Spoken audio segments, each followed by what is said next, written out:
As ideias chegavam como pássaros e pousavam sobre os meus ombros. E ali falavam tudo que eu tinha que escrever, mas eles iam embora rapidamente. Então, para não esquecer tudo que aqueles pássaros falavam, eu comecei a escrever no papel, para não esquecer daquelas ideias e daquelas crônicas. É assim que Rubem Alves ele descreve a forma que fez este livro. Ostra feliz não faz pérola. Quer saber um pouco mais dessa obra? Acompanhe comigo.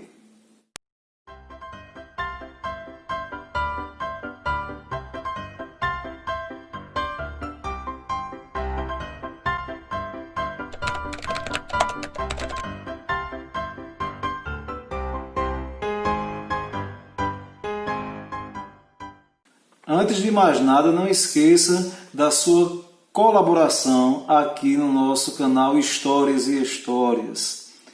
Curta o vídeo, não só esse como todos os outros.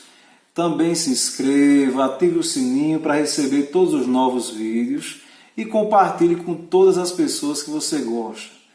Cada vez que você pega e curte um vídeo, o YouTube vai compreender que aquele vídeo é importante e vai difundir mais pelas redes. Então, contamos com você. Antes de começar a falar sobre Ostra Feliz Não Faz Pérola, vamos tratar um pouquinho sobre a vida e obra do autor, Rubem Azevedo Alves. Rubem Azevedo Alves nasceu na cidade de Boa Esperança, Minas Gerais, em 15 de setembro de 1933. Chegou a falecer na cidade de Campinas, São Paulo, em 19 de julho de 2014. Rubem Alves era teólogo, educador, tradutor, psicanalista e escritor. Tornou-se pastor até o ano de 1970. Ele antes, inclusive, de 1970, foi expulso do Brasil por causa da ditadura militar que perseguia ele em relação às suas ideias libertadoras. Ele pegou toda a sua família, foi morar lá em Nova York, e lá em Nova York ele fez seu doutorado e foi o primeiro pensador brasileiro, latino-americano, a falar a expressão teologia da libertação. Ali, posteriormente, o Rubem Alves retorna ao Brasil e, diante das divergências de pensamento que ele tinha com os outros pastores presbiterianos da igreja que ele fazia parte, ele acaba deixando de ser pastor. Na década de 80, ele vai se formar em psicanálise e vai se dedicar principalmente à atividade psicanalista e de escritor e educador também. Rubem Alves, ele também foi professor emérito da Unicamp e ele também fazia parte da Academia Campinense de Letras. Essa obra dele aqui, Ostra Feliz Não Faz Pérola, ficou em segundo lugar do Prêmio Jabuti de Contos e Crônicas do ano de 2009. Então você dá para ver que o currículo do Rubem Alves é bastante extenso, né? Toda essa grandiosidade, né, toda essa extensão das obras dele realmente é de você ficar pasmo, né? Ele tem mais de 160 títulos publicados. Então aqui, por exemplo, a obra O que é Religião, A Volta do Pássaro Encantado, O Patinho que Não Aprendeu a Voar, que é um livro infantil, ou seja, das mais variadas formatos literários, ele colocou ali, dos mais variados gêneros literários, né? Romance, contos, crônicas e por aí vai. Então, esse é o Rubem Alves que a gente vai tratar hoje. Ostra Feliz Não Faz Pérola, que é esse livro aqui de Rubem Alves, ele é um livro de crônicas. Como nós bem sabemos, crônicas é uma narrativa, a crônica literária no caso aqui, né? Uma narrativa que não são textos longos, são textos curtos, e ali nós temos personagens, espaço, um tempo delimitado, e é muito utilizado também no jornalismo, as crônicas jornalísticas, para poder falar sobre determinado fato cotidiano ou da sociedade. Em sua obra Ostra Feliz Não Faz Pérola, Rubem Alves ele dividiu em vários temas essas crônicas. Então tem a temática sobre o amor, saúde mental, velhice, morte e por aí vai. Hoje vamos destacar aqui algumas dessas crônicas para poder saborear um pouco a forma com que Rubem Alves via a vida. Na página 11, por exemplo, a gente vai encontrar aqui aquela crônica que deu origem ao título do livro, né? Ostra feliz não faz pérola. Eu vou ter que ler para vocês porque não tem como decorar tudo isso aqui. Mas acompanhe, veja que interessante. Ostra feliz não faz pérola. Ostras são moluscos, animais sem esqueleto, macias, que representam as delícias dos gastrônomos. Podem ser comidas cruas, com pingos de limão, com arroz, paelhas, sopas. Sem defesas, são animais mansos, seriam uma presa fácil dos predadores. Para que isso não acontecesse, a sua sabedoria as ensinou a fazer casas, conchas duras, dentro das quais vivem. Pois havia no fundo de mar uma colônia de ostras, muitas ostras. Eram ostras felizes. Sabia-se que eram ostras felizes porque de dentro de suas conchas saía uma delicada melodia. Música aquática, como se fosse um canto gregoriano, todas cantando a mesma música. Com uma exceção, de uma ostra solitária, que fazia um solo solitário. Diferente da alegre música aquática, ela cantava um canto muito triste. As ostras felizes se riam dela e diziam: ela não sai da sua depressão. Mas não era depressão, era dor. Pois um grão de areia havia entrado dentro de sua carne e doía, doía, doía. E ela não tinha jeito de se livrar dele, do grão de areia, mas era possível livrar-se da dor. O seu corpo sabia que para se livrar da dor que o grão de areia lhe provocara, em virtude de suas aspereza, arestas e pontas, bastava envolvê-lo com uma substância lisa, brilhante e redonda. Assim, enquanto cantava seu canto triste, o seu corpo fazia o trabalho, por causa da dor que o grão de areia lhe causava. Um dia, passou por ali um pescador com o seu barco, lançou a rede e toda a colônia de ostras, inclusive a sofredora, foi pescada. O pescador se alegrou, levou-as para casa e sua mulher fez uma deliciosa sopa de ostras. Deliciando-se com as ostras, de repente seus dentes bateram num objeto duro que estava dentro de uma ostra. Ele o tomou nos dedos e sorriu de felicidade. Era uma pérola, uma linda pérola. Apenas a ostra sofredora fizera uma pérola. Ele a tomou e deu-a de presente para sua esposa. Isso é verdade para as ostras, e é verdade para os seres humanos.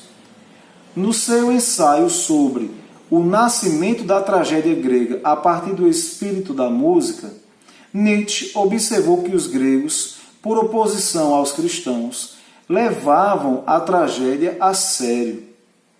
Tragédia era tragédia. Não existia para eles como existiam para os cristãos. Um céu onde a tragédia seria transformada em comédia. Ele se perguntou então das razões por que os gregos, sendo dominados por este sentimento trágico, não sucumbiram ao pessimismo. A resposta que encontrou foi a mesma da ostra, que fez uma pérola. Eles não se entregaram ao pessimismo porque foram capazes de transformar a tragédia em beleza. A beleza não elimina a tragédia, mas a torna suportável. A felicidade é um dom que deve ser simplesmente gozado. Ela se basta, mas ela não cria. Não produz pérolas. São os que sofrem, que produzem a beleza, para parar de sofrer. Esses são os artistas. Beethoven, como é possível que um homem completamente surdo, no fim da vida, tenha produzido uma obra que canta a alegria? Van Gogh, Cecília Meirelles, Fernando Pessoa. Então veja só que interessante esse trecho aqui, né? Essa crônica. Ostra feliz não faz pérola. Inclusive, na capa do livro, o autor Rubem Alves ele vai dizer que ele próprio é aquela ostra que sofre constantemente, que todo artista ele tem que ter esse sofrimento para poder colocar a pérola para fora, e sem sofrimento essas pérolas, a produção artística não sairia. Interessante, né? As crônicas de Rubem Alves não param por aqui. A gente vai ter algumas muito interessantes também, na parte que ele dedica à educação. Rubem Alves era um crítico da educação. Ele até dizia que era necessário que não colocassem os estudantes para serem, para gostarem, para ter o hábito da leitura. Ele dizia que esse hábito da leitura cada um constrói naturalmente. Ele dizia que é necessário fazer com que os estudantes amem os livros. Olha que diferença, né? E nessa parte de crônicas sobre a leitura, a educação, melhor dizendo, ele vai dar um destaque para uma velha professora que ele teve, que era a Dona Clotilde. Então essa crônica aqui é relacionada a essa experiência que ele teve com a Dona Clotilde. Acompanhe comigo. Dona Clotilde. Tive uma surpresa jamais sonhada, surpresa feliz. Faz uns tempos escrevi um artigo cujo assunto era a forma como as relações de aprendizagem e ensino se dão através de pontes poéticas que o amor constrói. Uma dessas pontes tem o nome de metáfora, que faz ligações entre coisas parecidas. No filme O Carteiro e o Poeta, o carteiro diz que se sentia como um barco batido pelas ondas. Essa metáfora ligou a sua alma a um barco. Eles se pareciam. Metonímia é quando uma imagem nos conduz a relações de proximidade. Tenho um peso de papel sem valor que meu pai me deu. É claro que ele não se parece com meu pai. Não é metáfora, mas foi objeto do meu pai. Ficava na sua mesa de trabalho. Por isso, porque o peso de papel e o meu pai estiveram juntos, o peso de papel me faz lembrar o meu pai. No dito artigo, que se chamou Aprendo porque Amo, o assunto era a metonímia. Contei então uma experiência infantil, quando eu estava no primeiro ano do Grupo Escolar Brasil, na cidade de Varginha. Minha professora era Dona Clotilde, uma jovem senhora de respeito, pois ela fazia o seguinte: assentava-se numa cadeira, bem no meio da sala, no lugar onde todos os alunos haveriam, e ela ia desabotoando a blusa até o estômago, ante nossos olhos assustados. Ela não se dava conta do nosso susto, porque aquilo que ela estava fazendo era-lhe perfeitamente natural. Aí ela enfiava a mão dentro da blusa e puxava para fora um seio lindo, liso, branco. E nós, meninos de boca aberta, mas o encantamento não durava mais que 5 segundos, porque ela logo pegava o seu nenenzinho e punha para mamar. Toda mãe fazia assim, mas nós, meninos, ficávamos sentindo coisas estranhas que não entendíamos. Somente o corpo sabia. Terminada a aula, os meninos faziam fila junto à Dona Clotilde, pedindo para carregar a pasta dela. Quem recebia a pasta era um felizardo, invejado. Aquela pasta não era pasta, era uma metonímia, o objeto desejado, proibido, o seio da Dona Clotilde. Aí inventei um ditado que ninguém entende. Quem não tem seio, carrega a pasta. Essa história, aplicada à pedagogia, serve para mostrar que frequentemente os alunos aprendem as coisas mais difíceis, ou seja, eles carregam a pasta, em virtude de sua relação amorosa com o professor, relação de respeito e admiração. Pois a surpresa foi esta, acontecida na cidade de Cambuquira, bem pequena, cheia de matas, de águas minerais. Fui lá fazer uma fala. Contei o caso da metonímia e da Dona Clotilde.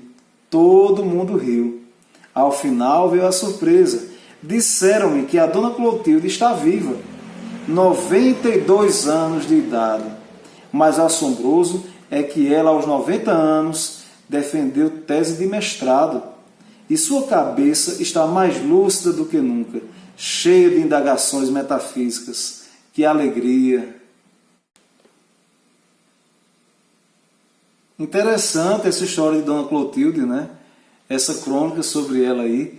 Então, o Rubem Alves ele vai colocando essas experiências de vida que ele teve para poder fazer suas crônicas. Como a gente falou no início do vídeo, ele era filósofo, teólogo, não é? Psicanalista, tem uma vasta experiência. E ele trata sobre diversos temas, como a velhice, a morte. E aqui eu trouxe uma crônica em relação à beleza, para a gente poder fechar esse nosso vídeo de hoje sobre o livro Ostra Feliz Não Faz Pérola. Então, acompanhe aqui. O nome da crônica é O Lugar Onde Mora a Beleza. Quando te vi, amei-te já muito antes. Tornei a encontrar-te quando te achei. Essa é a mais bela declaração de amor que conheço, escrita pelo anjo Fernando Pessoa. Você já morava dentro de mim antes que nos encontrássemos. Nosso encontro não foi encontro, foi reencontro. Isso que o poeta diz para um homem ou uma mulher pode ter sido também para uma música. Quando te ouvi, ouvi-te, já muito antes. Tornei a ouvir-te quando te ouvi. O que me comoveu então não foi a música de César Franck. Foi a sonata que estava adormecida dentro de mim, que a sonata de César Franck fez acordar. Ao me comover com a beleza da música, eu me reencontro com a minha própria beleza. Por isso, a música me traz felicidade. Muito bem, queridos amigos, queridas amigas, espero que vocês tenham gostado desse vídeo de hoje. Ostra Feliz Não Faz Pérola, de Rubem Alves, foi pela editora Planeta, é um livro fantástico. Eu não tenho muito hábito de estar lendo livro de contos e crônicas, mas eu encontrei isso aqui na minha estante, né? Foi um presente antigo que estava aqui. Comecei a ler e não parei mais. É muito bacana. Então, compartilhe esse vídeo por aí. Vamos difundir o conhecimento, as coisas boas e positivas que nós temos. Então, no episódio de hoje, nós vimos quem? Rubem Alves e seu livro de crônicas, Ostra Feliz Não Faz Pérolas. Grande abraço, grande beijo. Fiquem com Deus.